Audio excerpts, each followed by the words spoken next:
Hello everyone, I am Tacet and welcome to the Gems of War Raids Week 8, Day 6. So, we're technically actually already done with it because the guild, because it was such an easy week, someone in my guild actually did go for a leaderboard, and because of that, just made it ridiculously easy.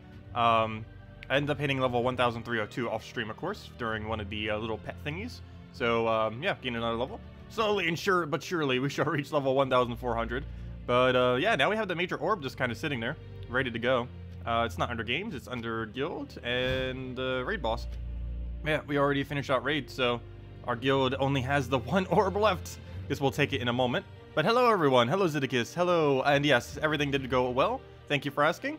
Hello, Hyper. Hello, M78. Hello, Sam. Hello, Captain. Hello, everyone else.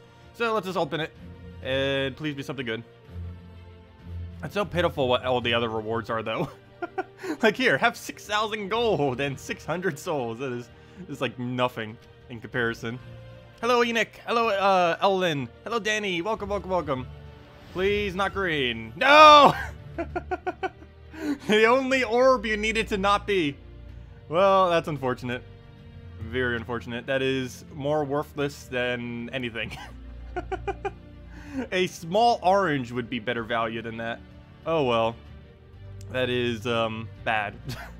That is pretty bad. But yeah, it happens sometimes. And that's that then. Well, that was a horrible raid week then. We got like 2 orange, a green, and a major green, I believe, if I'm not mistaken. So yeah, that's a really, really bad raid week then. Didn't see a single blue or purple if I'm not mistaken. But oh well, it happens sometimes. Well, rest of the time, I actually already did all the daily stuff, so the only thing we need to do is farm up this bard. We are going to get it to about level 90, probably. Next week, I still don't know which one I'm switching to for next week. Archer, we already have max, so I don't actually need to go level Archer. So, not fully certain, but we'll be leveling something, that's for sure. Because we still need to go get all of them up. We've got a good majority of the better ones. I think I might go for Rune Priest next, and get Rune Priest max next week. I believe it's level 72 right now. The reason for this is because of Guild Wars. I think I'm actually going to set it on Red Guild War Day, when you use it to counter out other people. Because we could use, I think I'm going to test that next week. And try setting up like, or not next week, but on the Guild War week. And try setting up like 3 to 4 pure teams. So one based on Priest, one based on Titan, one based on dwarves, and use the actual hero class with each one and just kind of see how it goes, because I don't believe we would need our hero for most of those days. The only real big issue that comes with that, of course, is you can't set your team per team, or you can't set your class per team. So the biggest issue that will arise is there are some Guild War days where we actually do need a specific hero class to use, and we can't prioritize the defend team. We'd have to prioritize our actual team that we're using. Because, of course, the actual team would get us a lot more points than how many we would reduce the enemy by. Using a good team barely ever does anything. Also, as you saw right there, we actually have a pet that was gotten during setup, so let's actually go get that. I don't believe we need this to max out anyone. We're so close to getting, like, several pets, like 4 or 5 of them, to Mythic, yet we still keep not getting it. We have, like, a 15% chance every pet we get that one of them will be the pet that we finally need to get another Mythic pet, yet we still keep not getting it. Let's see. Hello, Siplom. Sorry, did I not say hello? I thought I already did. Oh, I didn't see you behind my chat that I said. Okay, that's why. It was kind of behind the wall of text. My bad. But yeah, welcome as well. And hello, Questor. Hello, Lurking. Hello, I think that's everyone, or at least everyone who's said anything. Hello, Twan. What weapon are you using to use on Red Day? I don't think I normally use a weapon on Red Day. If I do, it's probably Dawnbringer, because you need barrier for the dwarves. The biggest issue with that is there really isn't a proper red barrier weapon other than Dawnbringer. But that's normally the weapon I use, because if you get a barrier down, they won't hit anything on you. The biggest issue is getting up before them, but as long as you're starting with half mana, you normally can. And even if you don't, normally the rest of your team can at least secure, like, what's-her-name's armor down. So if nothing else, even if you don't get the barrier down, you can still reduce our armor enough so that the only threat is the green-yellow guy, or not green-yellow, yellow-blue, and then that's the only thing you really need to deal with. Hello, Demon Angel. Hello, Anarchy. Welcome, welcome. Okay, let's just get a poke down. I don't think we have any good converts here, so we're just gonna go for a little bit of poke, get that killed, and just clear out the two of them. You made a PvP and Explore team? With what? Or what did you do for Explore? Because there aren't too many options for Explore these days compared to the absolute quickest. And generally, you want to always make sure you use your hero on it as well. Really, really important because, yeah, if you're bothering to do Explore, you'd get so much EXP from doing it. Explore is technically the highest amount of HP you can ever get for your hero class.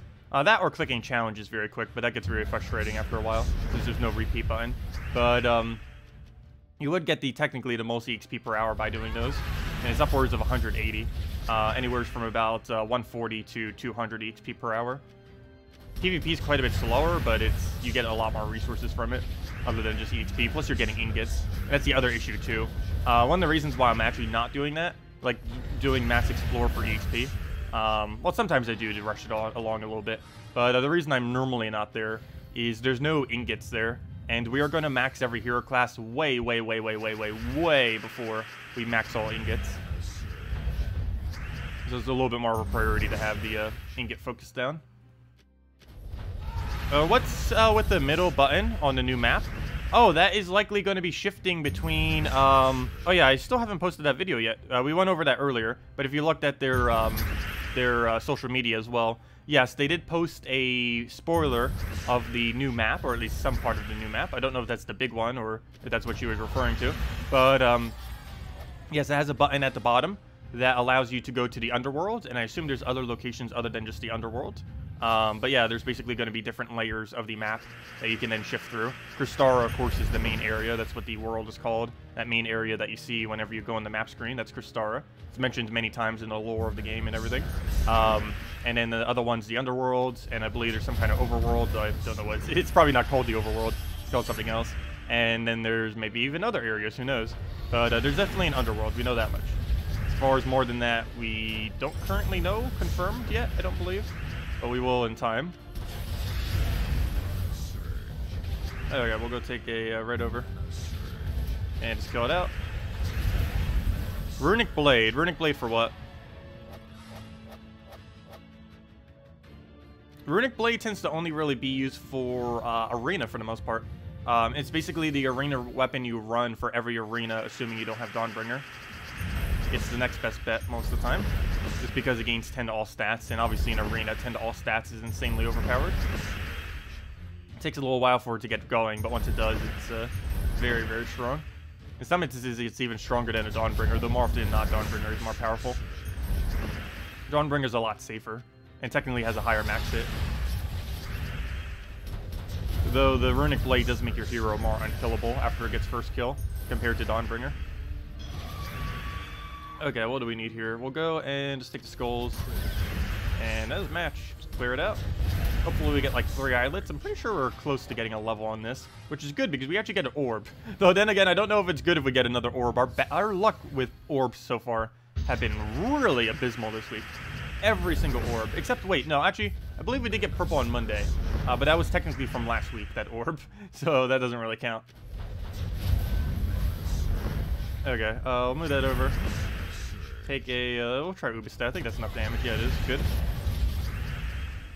Maybe we will know why there are so many daemons in the quest lines. Yeah, there's supposed to be a lot of daemons and a lot of divines in the quest line. It has something to do with the lore. And I think that's actually what the little areas actually do as well. But yeah, the game's supposed to have a lot of daemons and divines. It's one of the reasons why divines are so ridiculously overpowered right now. Same thing happened to daemons back when Mythics just constantly kept coming in as them. They have been hearing everyone, and they're trying to stop doing that as much. Like, next one was going to be Divine, next Mythic, next Friday, but then they made it not Divine. Though in that particular instance, that wouldn't have even mattered if that one was, so they could have probably done it still. But, yeah, they are trying to do it slightly less often, just because they know how much it's breaking the game. The fact that there's just so many Divines right now that are amazing. Okay, we'll go take that, take that. We'll need a little bit more damage now. And, yeah, we'll take that first. Oops, I almost just took a bad move. Luckily, that wasn't a natural move. We'll go take that little middle area down. Go just for another poke. And just Ubistat to kill it. And there we go. And the cat dragon and the new update will be like in September. New update probably around September. New dragon, yeah, both of them probably around that time. I believe pet dragon will be coming in sometime next month though. Probably later in the month, but sometime next month. We're also gonna get access to the beta probably sometime mid next month, which means a few weeks after we'd likely get the patch. It really just depends when it comes. We'll kind of know a little bit better. But yeah, in about 2 weeks or so, 2-3 weeks, we might finally get the beta to see what's up with it. Really looking forward to it.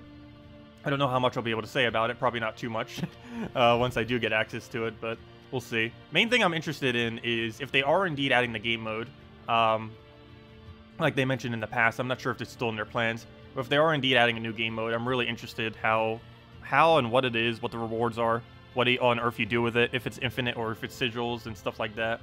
That's the main thing I'm actually curious about for next patch. The map rework is, for the most part, I don't really even care too much about. Like, it's cool, but, I don't know, it really depends what they do with that as well, I guess. It's going to be interesting to see another area. They're also, visually, revamping this, visual, if you saw it earlier.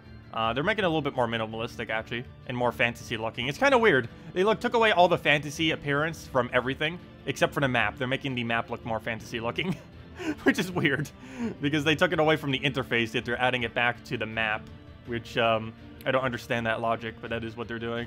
But yeah, this map that you see behind this world right now, this is the same map since day one. This has not been changed since the game's launch, ever. So they're finally changing it after a little over 3.5 years, which is interesting. Also, we're no longer going to have a hero button. They're replacing it with the top left, which I guess will bring you to your hero, I assume? Or somewhere else that you do it in. Maybe under troops menu or something.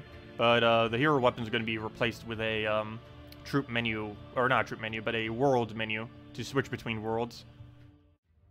Or at least areas of the world, if not actual worlds. Anyways, what was I about to do? There's something I was about to go to. Oh yeah, I was going to go check the number of copies on Pet. And nope, we needed 3 more. We only got 1 copy. That is unfortunate. But yeah, next one we actually get an orb. Not a major orb, but an orb nonetheless. So that's probably not happening today. Maybe tomorrow, we'll have to see if we get lucky enough. Anyways, we'll leave it at for now. Let's go back to PvP. Also, I believe I already finished the maps, didn't I? Let me double check that.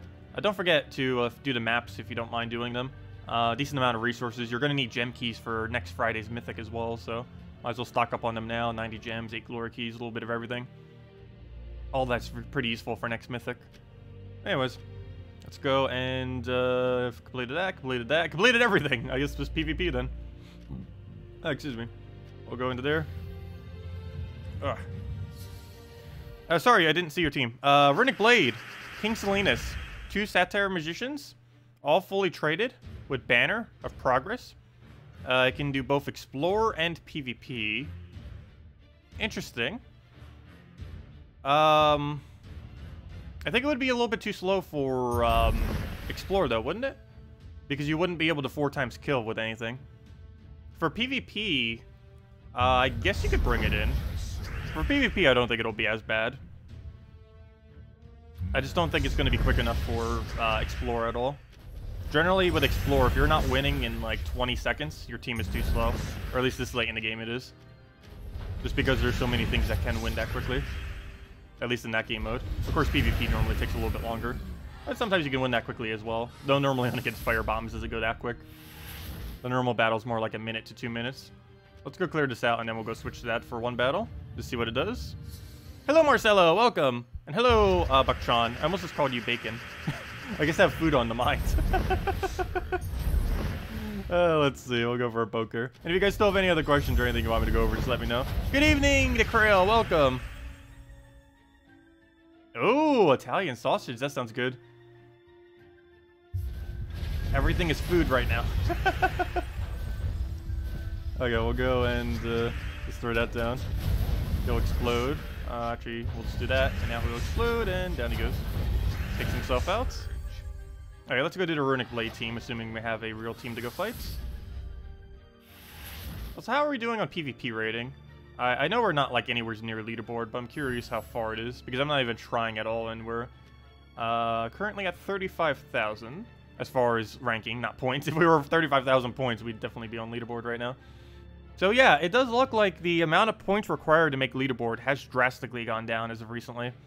So I think next week I'm going to go for it because of the Gnome event.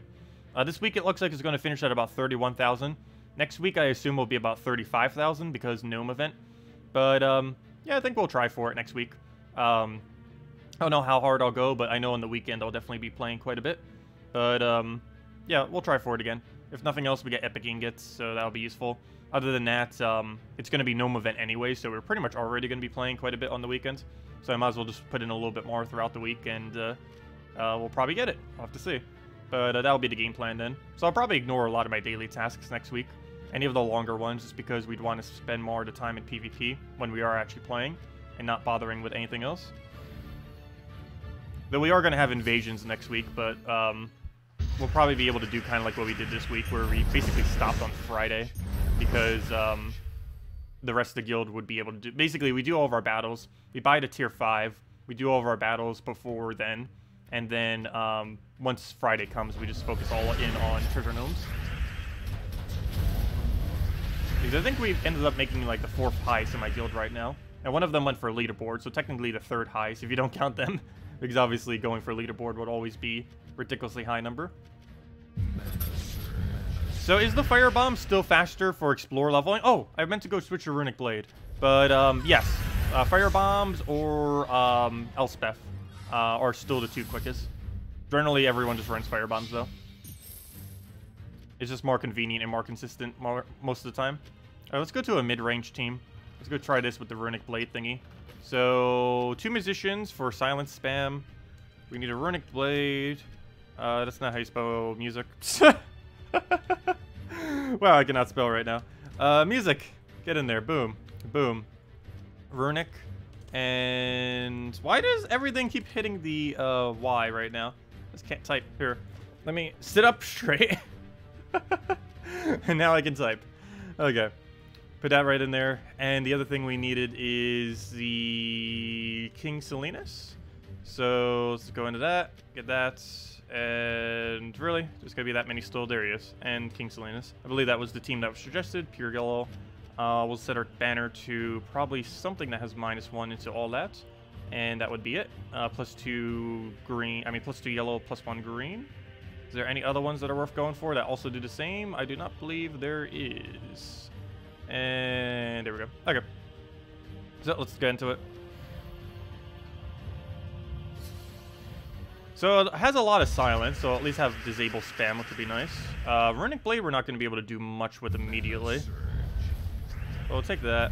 Yeah, that gets a full mana. Runic blade 1 mana short, unfortunately. Skull, do we even bother for it? Yeah, I guess we do. We want to bring them into kill range, so we can do that pretty easily by using King Salinas to the side. I ideally want to take a yellow here, so we'll grab that. He's entangled at the moment, so the big issue here is we actually don't gain 10 attack if he was to do it right now. So that's going to be an interesting mechanic about the new Mythic as well. Keep in mind, with the new Mythic that's coming next Friday, you do not gain attack if you are webbed. I mean, you do not gain magic if you are webbed. So if you're trying to do a magicking while in it, you'll never be able to gain it. So it's going to be a pretty decent counter to things that actually do focus on that. Okay, this thing just is not doing what I need it to do, so we're going to go for a half damage kill right there. He'll get hit by that burn. We then take all of his stats. Hopefully he dies to this. And he does. Perfect. So we get 10 all stats. And then we just kill it out normally from here.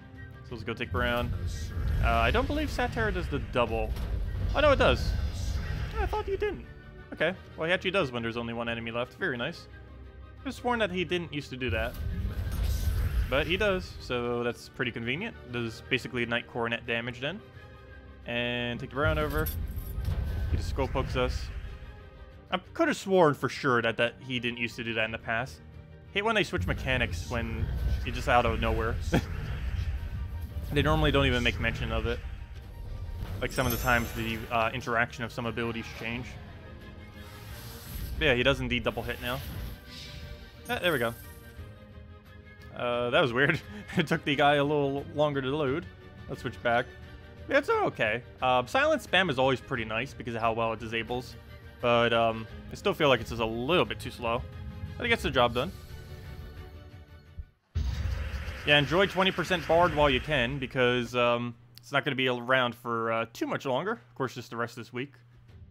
and then it's back to just normal. That's the whole reason why we're even leveling it right now. I don't actually need it leveled, but I figured since we still have 20%, we might as well, because it's going to be like almost another year before it has 20% again. So might as well use it while we have it. And then the rest of the level will likely just get up automatically through Guild Wars on yellow Guild War days. Okay, what do we need here? We'll go move, I'll take a bit of red, I guess. Do that over. But I converted out a lot, but that's just because this gem spawn thing. He's the only thing that still scales on gem spawn. To understand how broken the game used to be in the past, almost every single gem spawner in the game used to scale based on magic. Now he's the only one in the entire game. But in the past, almost every single thing that ever had a gem spawn did that, which was really funny. Because the most overpowered thing you could ever do is just give something a magic buff. There wasn't too many things to do it with, though, at the time. Brian the Lucky was the best to do it with. And that was just a 1 in 4 chance. But basically, you would magic buff any of them, and then just keep spamming it like crazy, and just go, like, super win out of nowhere. Because you would just infinitely loop every cast. Once you got it going, you just kept casting every single time, and there was nothing the enemy could ever do against you. You just automatically won, basically, once you get a magic buff on a gem spawner. Yeah, now you can only ever cast him once, or on that one you can only cast him once, and he's the only one that has it left. That'd be funny if they ever accidentally like reintroduced it into the game. Pretty sure they won't. They've done a long time. It took them like 2 years to finally phase out literally every single one other than him. But they have finally done it at this point and a while back, and it hasn't really been a mechanic for a while. That's why you normally don't see as many gem spawners these days anyway. Just because they were nerfed very, very hard in the past. And some of them I still feel like are over-nerfed. They gave them too low of a static number on some of them. Like, White's a pretty good example of one. He only has like a 5 gem spawn, which is quite pitiful. Did he really not die? Luckily he got burned, but really? Okay, we're gonna have to waste it. He only has 1 HP, but we're gonna have to overkill it like crazy right there. And then we'll go for the Ubistet, and down he goes. Should be able to get at least 1 more level, hopefully 2, but we'll see. Okay, next level. Let's go and just take ourselves anything that skips our turn, so that he just goes straight for a firebomb. Generally, like, the whole strategy with firebombs is take the skull and take whatever doesn't give him anything, and then you just went out that way. And down he goes. So you don't even need a cast. As long as your team can survive 4 firebombs, every firebomb battle basically goes that quick. Assuming the board is nice to you. Hey! He went with the whole common squad. A peasant, I forget what his name is. I'll get this. No, I won't. Greenie? Why do I want to say Greenie? Brownie! Oh, I knew it was a color. I guess that makes sense. He is brown. That's funny. Greenie. I don't know why I said Greenie. I was close. I knew it was a color E. I just didn't realize it was brown. That makes sense. That's his color. I guess that would have made the most sense to guess. But yeah, it's a peasant, brownie, hyena, and bandit. I think it's just called bandit. Yeah, it's just called bandit. We'll take a skull there. Scuba stats. And poke it with anything. Actually, they're all still common rarity too. Do make sure to ascend your stuff. Because you'll need to eventually for kingdoms anyways. I guess he's doing that just to have a weak team, but if you really wanted to, just don't upgrade your firebombs then and keep that as your weak team or something. Oh, there's our level I was just talking about. Okay, we should be able to gain another one then.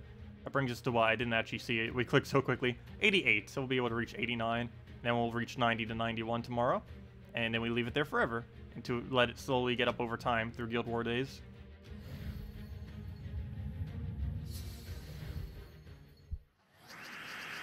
Hello, Anthony. Welcome. Welcome, welcome. Alright, move that over. Oh, all that great. I could have full mana. Didn't even see it all the way over there. Alright, I'll take the red. Doesn't matter. Just get ourselves the little bit of green. Throw this down on the KrissTigger. Go from there. Oh, she already got full mana off enchant. That's actually pretty convenient. And it's definitely dead at this point. Actually, you know what? It might not be because it is summoned. Luckily, he doesn't get it. Is Scale Guard good for pure damage teams? Scale Guard. Do you mean true damage? And he doesn't do true damage, so no. Normally he would be used as a early game pickoff if you're using any form of poison. Normally you would use Poison Master with like 3 scale guards or something, or 2 scale guards with hero up front, or something along the lines of that. He used to have Empowered. They ended up getting rid of it because he was so overpowered with Empowered. Almost anything that ever gets Empowered would be ridiculously overpowered. That's why it's called Empowered. But yeah, almost everything that has ever gotten it has been pretty decent for the most part. Like you saw what Finesses can do this week. Mercy's pretty high up there. And then again, now that I say that, there aren't like too many. Spirit Fox, Soothsayer. But the big thing is that most of the ones that they give Empower to, they make sure are weak enough that they normally wouldn't be like too ridiculous with Empowered. But of course, if you could literally have anything be Empowered, it would get pretty ridiculous pretty quick. Okay, let's go into this one. Speaking about ridiculous pretty quick, Ubistet. Okay, let's go and take green over. Throw this down. Ubistet, I personally wouldn't say is overpowered though. The biggest issue with him is most people don't count, including myself, don't bother countering him whenever it is seen. The proper way to play against him is you put a barrier onto your team. Like anything that can barrier all allies. So a Dawnbringer, Dragonian Monk, a Dwarven Gate, literally anything that can mass barrier your entire team. Well, actually, technically Dwarven Gate can't unless you put 2. But anything that can barrier your entire team consistently is what you would want to do as a counter to him. Because if he hits on 2 barriers, he will hit 0 every single time. So he wastes 22 mana as long as you have 2 barriers on both the targets. Also, another thing that they could do to really counter him is make a new troop that has Empowered or at least half mana start, or at least a typing that can easily get half mana start, and make it so it barriers the 2 weakest enemies. Kind of like how Mercy gives HP to the weakest, but make it so it barriers the 2 weakest on your team. And that would counter him out every single time. And that'd probably be the best hard counter they could ever add to him. Not sure if they would ever do that, but if they ever did, they made that troop specifically for him if they ever were to add that to the game. That would be pretty useful too. It's kind of like how Mercy is, except in some instances even better. You just wouldn't have to convert. We'll go move the red over. Take the Infernus. And we'll poke it with whatever. Should be enough damage. He does a 20% reduction, but still enough. You pulled King Selenas from the event earlier. Very nice. Using him in place of missing Infernus. Yep, that's generally what he's used for. That or in Wild Folk teams. But yeah, he makes a really decent Infernus replacement. He's not better than Infernus, obviously. But he's the closest thing to Infernus that isn't Infernus. He gets a relatively cheap 4x burn. He does that adjacent damage. It's basically just a mini version of Infernus, essentially. The biggest issue it has is it doesn't have extra turn potential like Infernus does. Like, even though Infernus has a higher mana cost, his mana cost is technically lower because of Infernus's, that is, because of how much loop potential he has. As you saw right there, it was actually still our turn, and we just got 21 out of our 22 mana back, meaning that we only spent 1 mana to cast that ability. Which, yeah, obviously that's quite overpowered sometimes. But that's what board control does. It's why everything that has 0 board control tends to almost be never used. Very, very rarely would you use them. And you would only ever use them because their ability is so high impact, like Ubistet. But if you ever check on like any team that is ever like very, very popular at a given time, it almost always runs at least 2 or 3 things that constantly have loop potential. And only at max it would normally carry 1 that doesn't.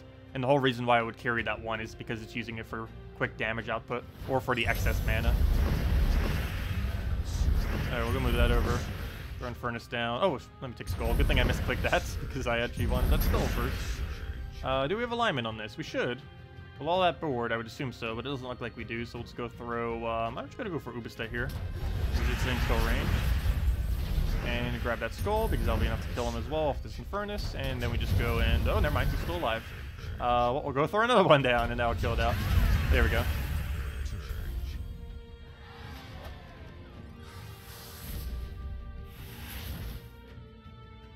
Yeah, one of the funniest thing to use King Selenas for, though, I don't know if you have it, is Elima Grim Infernus. Is a pretty fun combo. Okay, we'll go and take that mana. No Entangle, split damage, random target, Death Mark, Entangle. Let's see.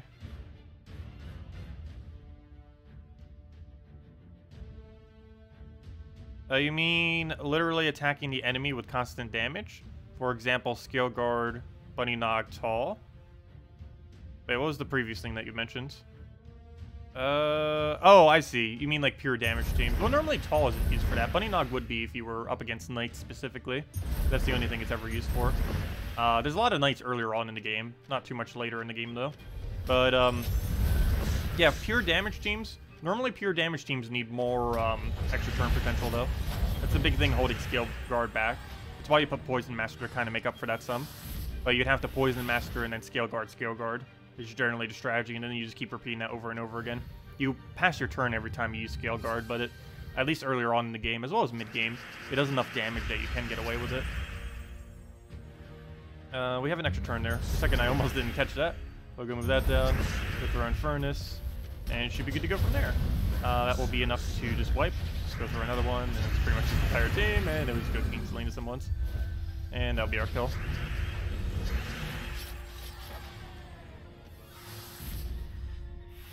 They're actually adding an interesting early game damage next week as well. It's going to be a Beast Fae damager, which is kind of interesting. It gains a 4x boost ratio for every single one of them on your team for both of those two typings. Meaning it has a similar boost ratio to that of things like Ranger and Rock Spirit, which are considered some of the better things to use at ridiculously low level. Like when I say ridiculously low, I mean like under level 100.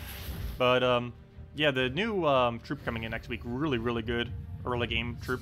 Unfortunately, this late in the game, it is pretty much useless. Or it is useless. It also gains 5 souls, which makes it like a little bit of a mini soul gainer, too, which is kind of cool. Which is odd, because that kingdom doesn't have anything else that actually gains souls. You just randomly plop this guy in there. It's like, hey, here's 5 souls for nothing. Just every single cast. It's always nice having smaller ones like that, though. Just to have more options for newer players. Of course, the late game option are things like Mass Azurus, Mass Dragon Soul, or not Mass Dragon Soul, but, you know, single Dragon Soul.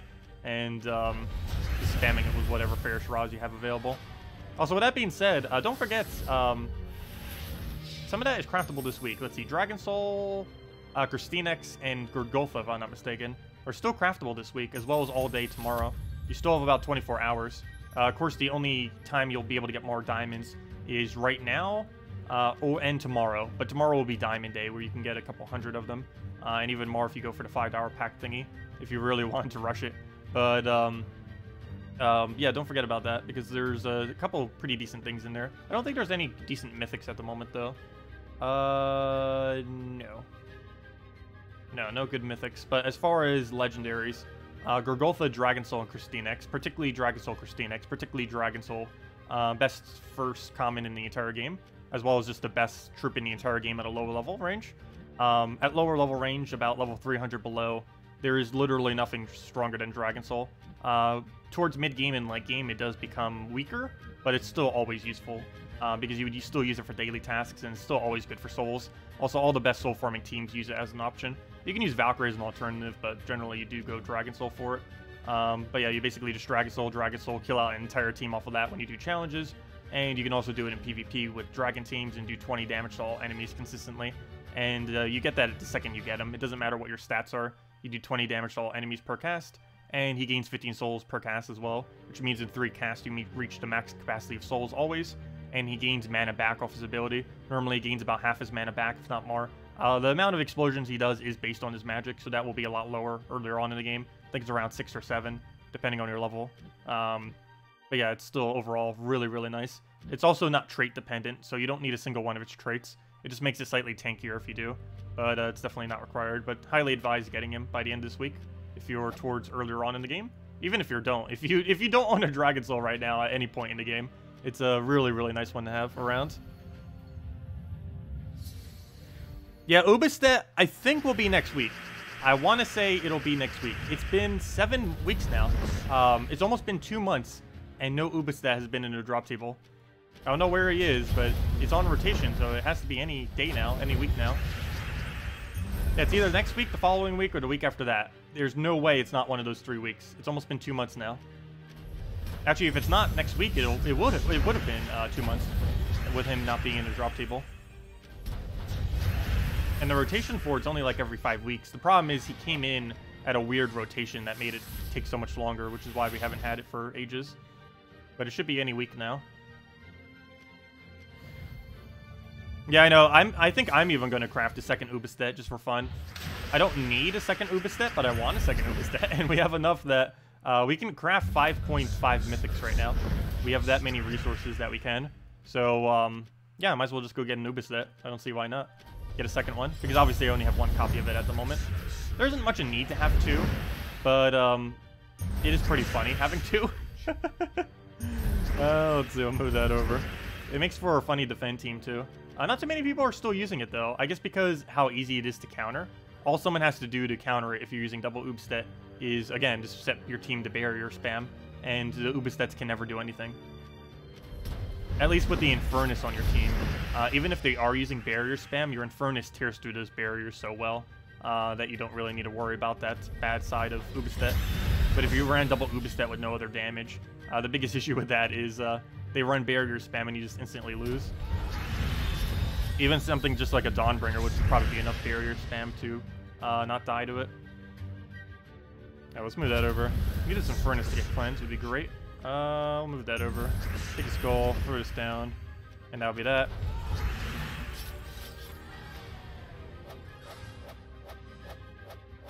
Mine probably says Dragon Soul or Queen Mab. It used to say Queen Mab. I think it says Dragon... well, excuse me, Dragon Soul these days. I have to forget. Oh, no, it's actually Infernus. That makes sense. That makes a lot of sense. I am not surprised at all that that has now become our favorite troop. Let me actually go see by how much. 1 second. Let me go check Gems of War database. It should already be logged in, so it shouldn't take too long to reach it. But I want to see how many times that we have used Infernus. Okay, let's go to my collection. 1 second. Gotta go data mining. Let's see. How many times have we used Infernus? Yeah, Infernus is the most overpowered troop in the entire game. Earlier on in the game, Dragon Soul's still better. But obviously Infernus, through late game, is just... You get so much damage from its ability that you just always use it. Okay, anyways, I'm looking for the amount of invasions done. And get that out the way. Okay, so yeah, it is indeed the most. I have used Infernus. Do keep in mind this isn't a grand total because this didn't track, I believe, the first year or year and a half of the game. But we had 6,589 battles done with Infernus. Next up would be just under 6,000 with Dragon Soul, then Christinex, because Dragon Soul Christinex used to be very popular back when Christinex was like the best troop in the game for a while. Divine Ishbala obviously is pretty high because of Infernus. Other than that, there's Gorgolfa. That's mainly because of frontline tank. A lot of teams still use that. Queen Mab, back when she was the most meta thing in the game. Mercy, because it's always used to feed yellow to late game troops that need yellow. Valkyrie, because back in the day, Valkyrie technically would probably actually be about second or third if it tracked since the beginning of the game. But Valkyrie used to be used in literally every team ever, back when it was the only soul gainer. So it used to be very, very, very popular to use. Then Ubistet actually has grazed a lot. It's at 4,000 wins right now.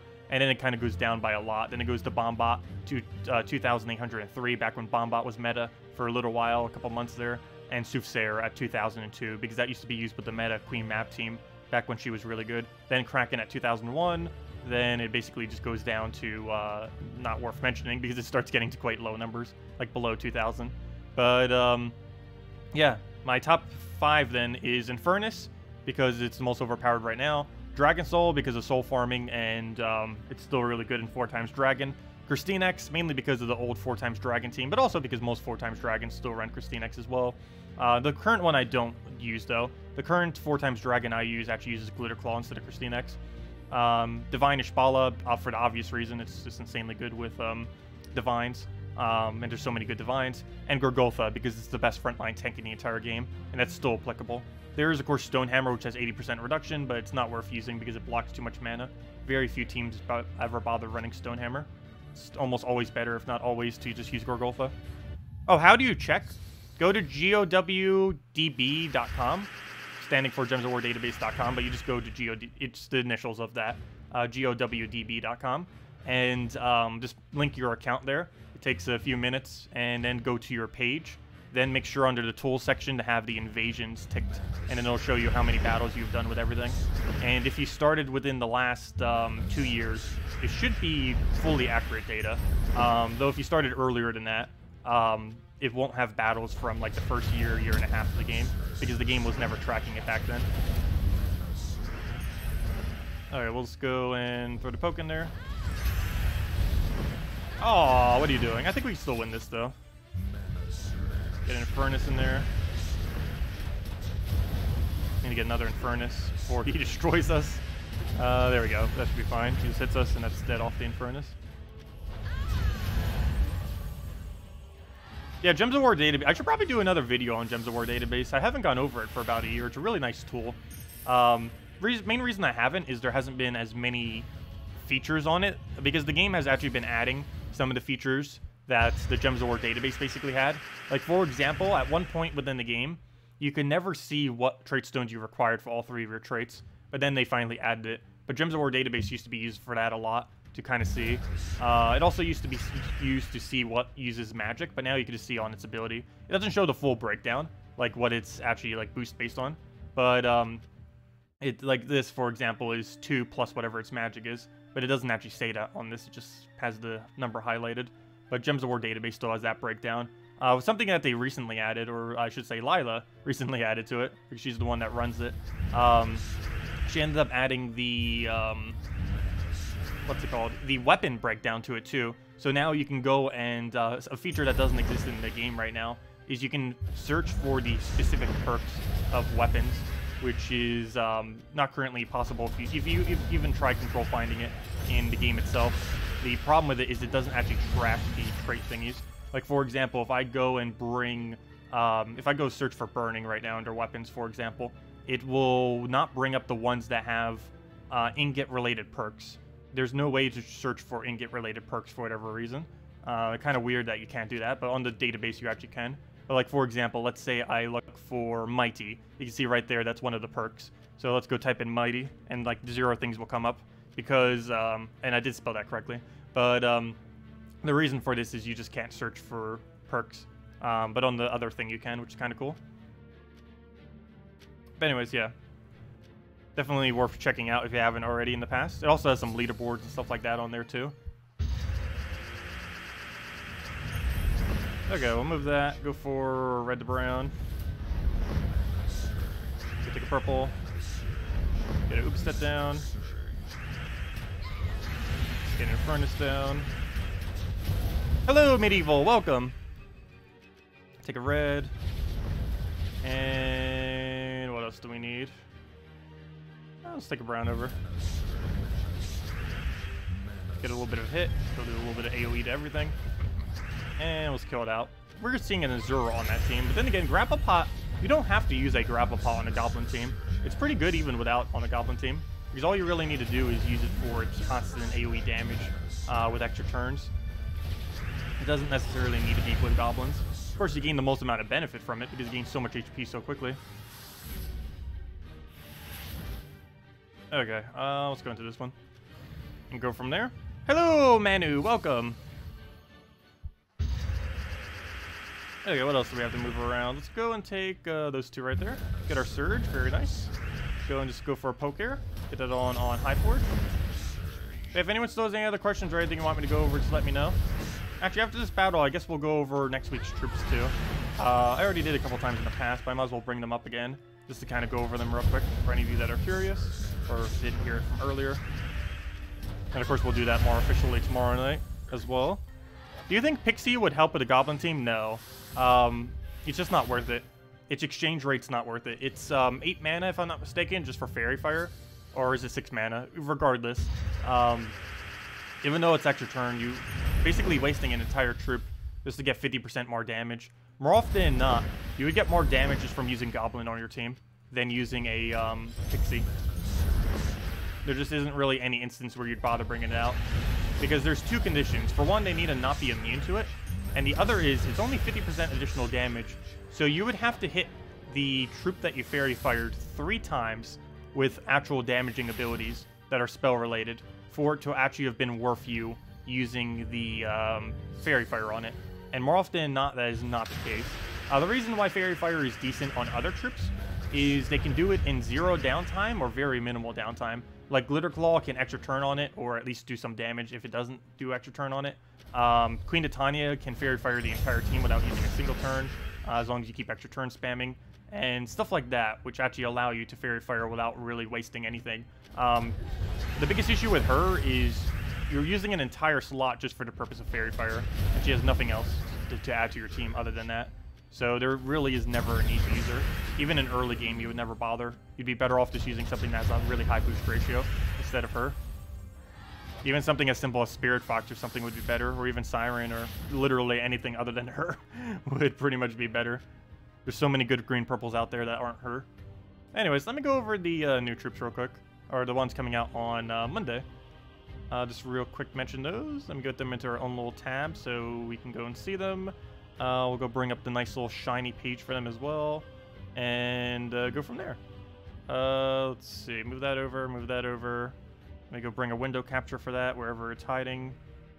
And where to go? Is that it? There it is. Okay. Oh, wrong one. Never mind. That's not the one I'm looking for. That is the one I'm looking for. And there we go. Okay. So, new troop. Let's go and make a nice little big screen for it so it looks all nice and huge. And this guy. So, what does he do? This is his art. He is a ultra rare Bright Forest Fey Beast. Art actually looks pretty cool. This is for Bright Forest, of course. Actually, I literally just read that, but it's a Fey Beast that's actually relatively relevant, as you're about to see in a second. It's a brown-green, obviously Arcane Forest, so if you need brown-green Trace Stones for anything, you'll be able to stock up on them next week, because this will be available for 300 Glory, for 1 copy each, as well as 1 Arcane each. But it deals magic +3 damage to an enemy, boosted by allied Fey and Beasts. So again, it's a Fey Beast, as you saw up here. So that does mean by automatically, it'd be doing 8 additional damage. Even if you have nothing else on your team that's Fey or Beast, it's doing 8 more damage than whatever that number says. So already off the bat, that's not too bad. That's half a Ranger just in damage right there. It is all concentrated on 1 troop, but still that will allow you to focus things down.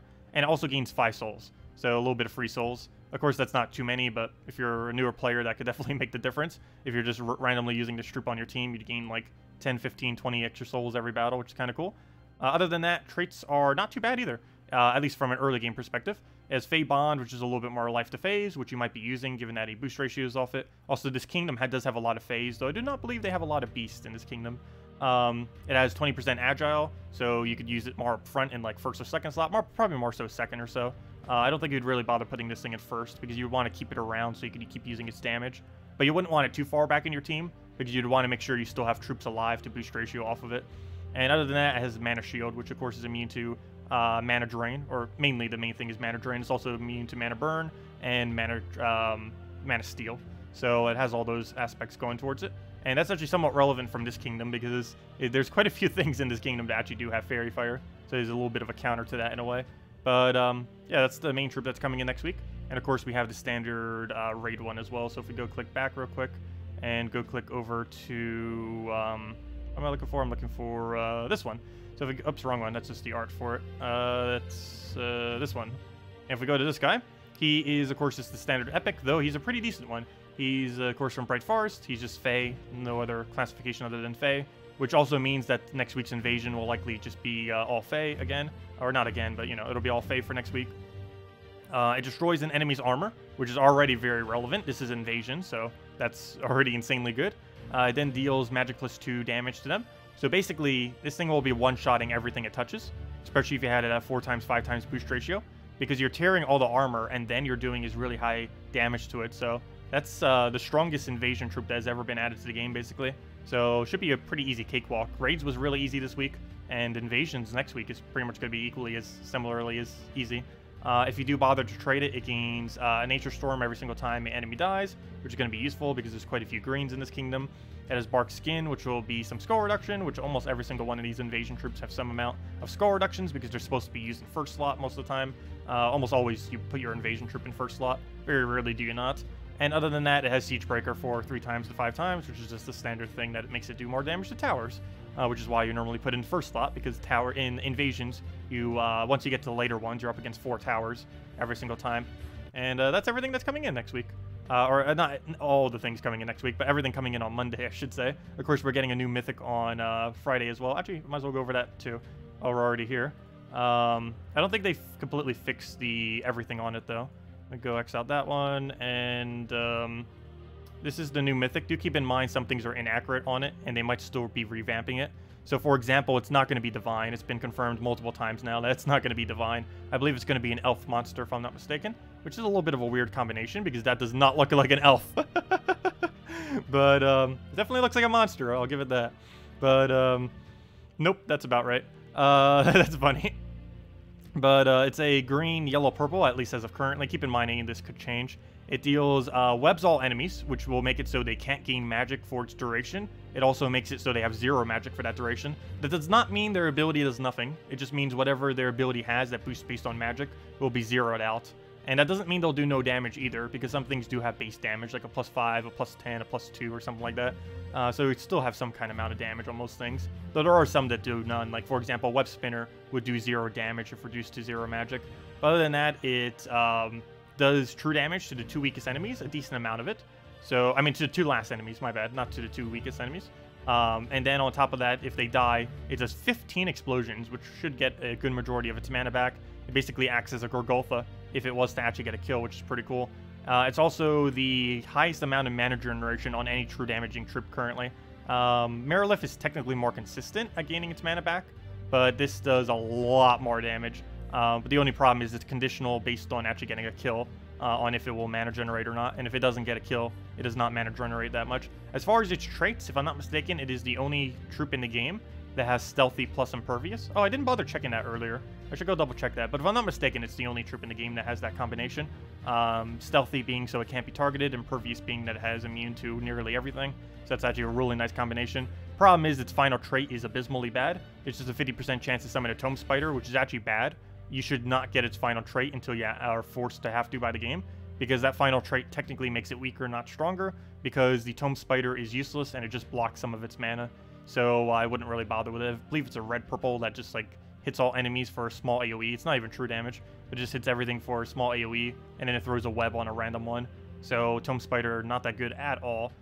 Maybe they're going to rebounce Tome Spider next week or for Friday. I'm not sure.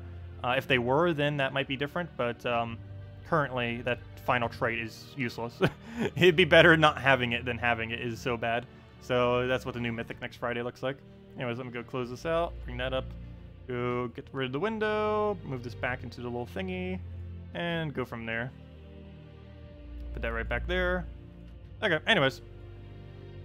Let me go move that aside. Good night, Anarchy. Have a good time. So what team would you suggest using to counter Infernus Ubistet? Teams currently? A Crimson Bat Skull Spam team would be your biggest bet. You basically just run Crimson Bat and throw a bunch of Skull Spam behind it, and that'd be your entire team. The reason for that is Crimson Bat does 2 times damage to Divines, and if they're missing HP, it does 4 times damage, meaning, well, you 4 times damage them.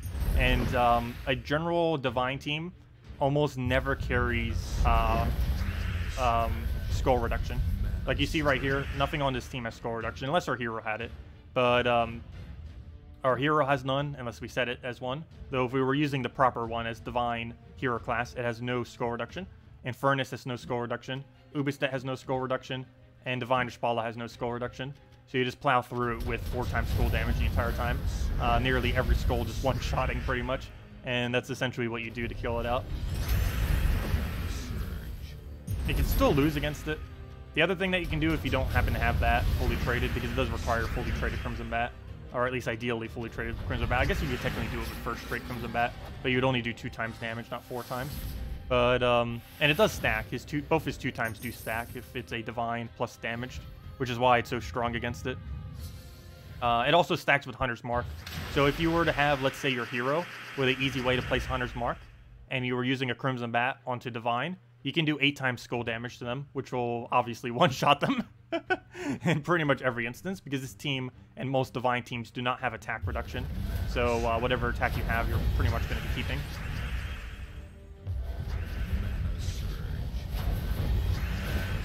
Okay, we're just gonna let him do his thing. Firebomb. It's nice when firebombs keep getting extra turns because they just kill themselves out whenever they do that. Works out perfectly. And down it goes.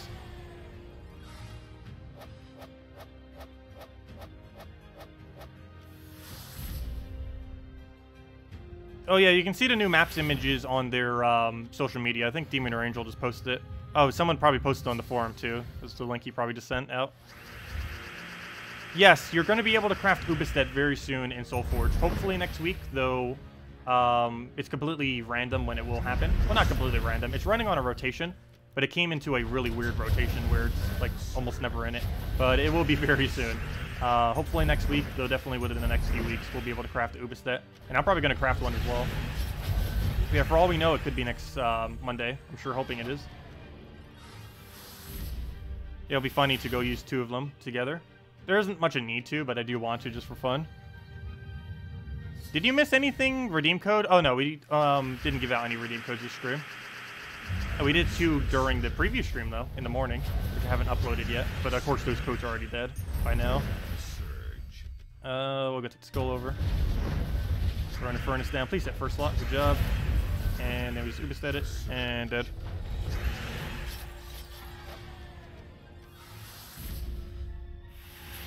If anyone still has any other questions, just let me know. Otherwise, we'll probably wrap up in the next battle or two. Oh yeah, let me go double check that too. I keep saying that. Yeah, I haven't actually bothered to double check it yet. I don't know if the next Mythic actually is the only impervious stealthy. I'm almost guaranteed it is, though I have not bothered double checking. I assume there's not any other one, because if there was one that had that combination, it would probably be used by now, because that's a really good trait combination to have. Not the strongest of combinations, but it's definitely pretty high up there. Okay, let me go double check. How do you get troops faster? Try getting into a guild that has a higher gold requirement. Basically, when you're going through early game, one of your biggest priorities should be getting every single kingdom to level 10. Then once you've gotten every single kingdom to level 10, you are going to want to try to find the highest gold minimum guild that you're willing to contribute to. So either 300,000, 500,000, a million gold, however much you can do in a given week. Find the highest that you generally do, and go into a guild that does that much. And you'll get a lot of free keys and resources and other stuff just from doing that. So, yeah, basically get every kingdom maxed and find a really good guild is your best way to make sure you keep getting more resources like that. Because you get basically more free resources just for doing nothing other than what you already would be accumulating. So you're not really going out of your way at all, and you're getting so much more free things. Like in my guild, I think the average is like a 1.5 million. The requirement's 1 million, but a lot of people contribute more than that. There's some guilds that even have 2 million gold requirement, though I personally don't have it that high. As you can see, most of them are a couple million over a million, and everyone's at a million, or at least they're supposed to be. But, yeah, generally really, really high gold requirement guilds, because you end up getting all the tasks done, and then you also end up getting a bunch of legendary tasks, which have the chance at legends, mythics, as well as just a bunch of keys, which help out a lot. I don't think we have too many here. Normally they all come in at the beginning of the week, so you won't see too many of them throughout the week after that. But they give a bunch of trait stones, they give a bunch of keys, as you saw there. Not too many here just because it's, yeah, there's only one in all this visible site. Mainly because a good majority of them come in on Monday, Tuesday, and Wednesday at the beginning of the week. Because everyone just donates all their gold at the beginning and then just waits until next Monday before they do it again. You tend to get a lot of free resources that way. Anyways, let me go do what I was about to go check, which is go check on, is there an impervious stealthy in the game? And if not, first one's coming in this Friday. I mean, yeah, next Friday. So let me just type in impervious. Actually, which one has more, impervious or stealthy? I don't even know. We'll type in impervious. So do any of these have stealthy? Let's see. So far, no. What does stealthy even look like? I think it was like that little other thingy. No, none of these have it. None of these have it. None of these have it. Nope. There's currently no troop with impervious and stealthy. So next Mythic will be the first one ever, which is pretty decent. That alone makes it decent. And the fact that it has web all is pretty decent. Biggest issue is its damage is questionable, and its viability will be questionable due to how questionable its damage is, because it's so dependent on getting kills. And if it's not getting kills, it's going to be very slow. What we'll go take a... What do we even need here? I guess we'll stick yellow. Start getting this to full mana.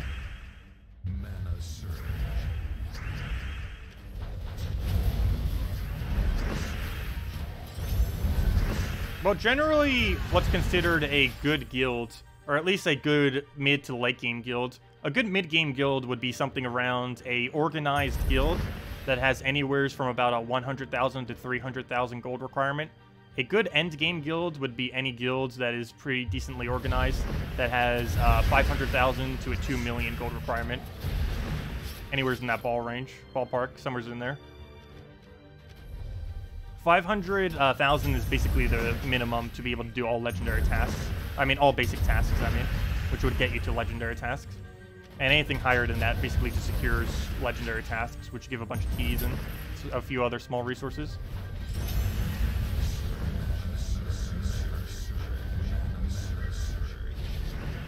But yeah, that's something you don't tend to get to until a little bit later in the game. You'll have a bit of initial grind, but once you get all kingdoms to level 10, it becomes a lot easier. The reason you need all kingdoms to level 10 first, there's two reasons. One is a good majority of guilds that have a decent gold requirement do require you to do things like guild wars, raids, and invasions. So you generally need a decent amount of stats to do that, so having all kingdoms to level 10 will give that to you. The other reason, and the main reason, is it costs gold to level up kingdoms. And generally, most late game guilds would want you to already have those maxed, not just because of the stats, but also because you don't have to spend your gold on them, meaning that you can then spend the gold on the guild instead. Okay, we'll go and start killing out Furnace. Also, if you need gold, PvP is the best place to get it. Get Dragon Armor or Death Knight if you want to go down that route. And then go and basically just farm PvP like crazy, because there isn't anywhere that does more gold than PvP.